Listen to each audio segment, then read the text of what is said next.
Thing is, you don't look a year older. Still look like you used to. My wife didn't want me to come without me shaving, Oh, okay. which, when you get the first 3 or 4 days without shaving, you look horrible. And I know none of you have seen me this way ever. And, but she wants me to grow a beard. And I said, well, if I do, then I'm going to start all over again. I said, to heck with it, let's just do it. So, would you briefly, for those who aren't as aware of would you give your kind of a brief history of yourself and your interaction with the city over here? Yes, we moved over here 30-some years ago. I was an officer in South Texas back in the early 80s, and it was getting pretty heated over there because we were about 20 miles from the border, and there was too much cartel activity out there. And I told my wife, my kids were very young, I said, we need to get out of here because sooner or later, I'm going to get right in the middle of it. And that's not good. So I came over here, my in-laws lived here in Fort Worth, and I applied for River Oaks. Doug Branson was the chief back then. And I was the first Hispanic officer to work in River Oaks. Dan was my chief at one time, and I worked for River Oaks for about 10 years. A position came up for a school resource officer at the schools, and I wanted to go ahead and apply for that because of my background. I was a gang member back then. I was bilingual. You know, I knew the environment. So 5 of us tested for this job. I was the one that ended up getting the highest scores in the testing and in the interviews. Cook was the superintendent back then. Yeah. He also interviewed me and I got the highest score. So it wasn't a place where I was told to go work there. I chose to go work there voluntarily. I regretted it badly after 2 weeks. And let me explain why. When you go down the road and you're not entering the schools, you're not inside the schools, it looks very peaceful. All right? But when you walk in the building, it's like a beehive. And whoever has never worked schools before does not know the stress involved in there. Right, Leanne? Her and I have worked many cases together. And Jody worked in the school at one time also. And the middle school at that, So, anyway, so I go in there, and I'm going from codes to arrest to traffic stops, that type of law enforcement. I go into schools and I go into STAR testing, counseling, special education, the meetings with counselors, totally different world.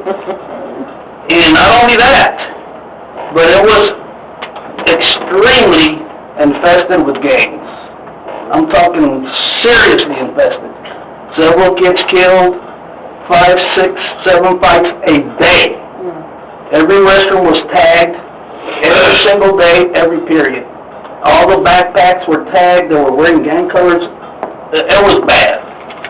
So I'm there, and I'm going, what did I do? I was in a bad place. You should have taken the tour before you. That's right. So anyway, after 2 weeks, I don't know if Dan remembers this, but I went into his office, and I said, Dan? I told you so. I said, Dan, I need a favor. I said, I will never ask you for a favor again. I just need this one favor. And Dan says, what's going on? What do you need? And these were my exact words. I said, I don't care if you make me a dog catcher. I said, I want out of there today. That's how bad it was. I'm telling you, I mean, I was finding guns every other week, knives every day. I had stacks of pictures, I mean, and very seldom, Dan can attest to this, that I asked for help.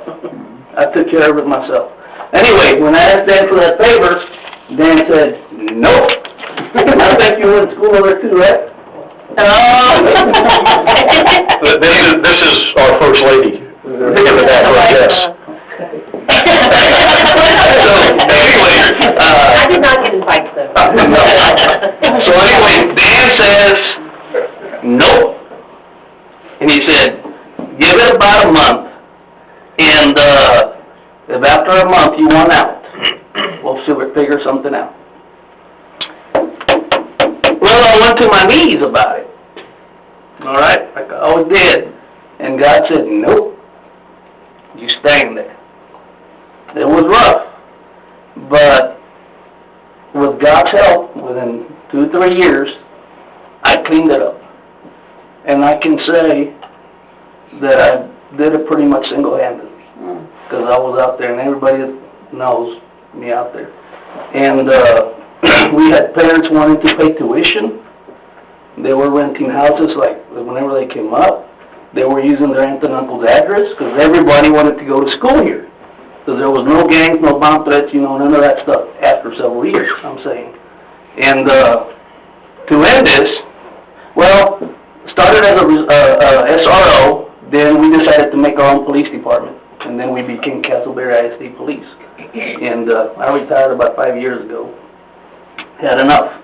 And every time I go to Walmart or the movies or the restaurant, I still have people saying, can you please come back? Can you please come back? And I'm going, I'm done. So, well, we got 7 guys out there, but we'll leave it at that. You were fair to me, and Doug Branson always spoke highly of you. So let me finish with this. One day, after years passed, one day I had 5 Fort Worth police officers come to my office, and I said, how can I help you guys? And they said, we want to know your secret. And I said, what secret? He says, well, we got 4 or 5 guys on each campus, and we don't know what to do. We can't handle it.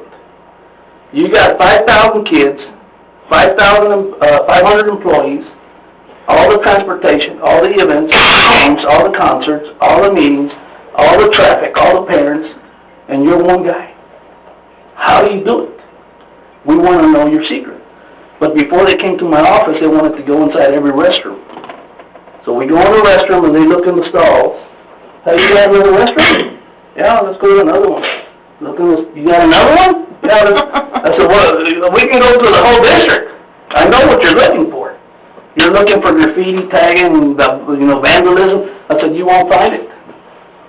What do you mean? I said, we can do it, but you won't find it. That's how we have this district now. So anyway, we go to the office and they say, we want to know your secret. I said, okay, I'm going to tell you my secret. I say, for the past 20-some, almost 30 years, every day, every morning, after everything's settled, all the cars are parked, everybody's in the building, all is okay, I walk into my office, and the first thing I do when I open the door is take this hat off, and I hang it, and I get on my knees. Every morning. And I pray for the district, superintendent, school board, students, teachers, buildings, every morning. I don't do anything.